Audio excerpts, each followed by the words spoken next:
আজ থেকে ৮ মাস আগে আমি দেখি অ্যাটাক অন টাইটানের ফার্স্ট এপিসোড। বিলিভ মি, টানা ৭ দিন ধরে আমি কন্টিনিউয়াসলি এই অ্যানিমেটা দেখেছি। আর সিজন 4 দেখে আমি আরো ৭ দিন ডিপ্রেশনে ছিলাম। স্টিল ৮ মাস পর যখন ভিডিওটা বানাচ্ছি তখনও অ্যাটাক অন টাইটানের অরা ফিল হচ্ছে।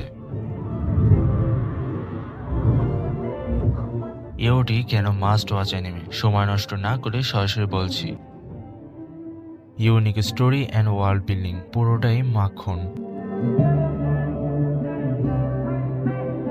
Deep characters, Eren, Mikasa, Armin, Levi এছাড়াও বাকিদের ব্যাক স্টোরিতে পাবে স্ট্রাগল অ্যান্ড গ্রোথ। আর ভিলেনদের স্টোরি অনেক sympathetic.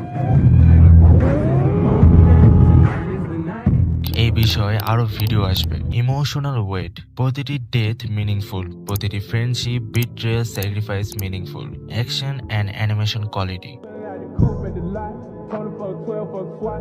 Thanks to Wit studio and MAPPA animation তাদের টপ টিয়ার কাজের জন্য।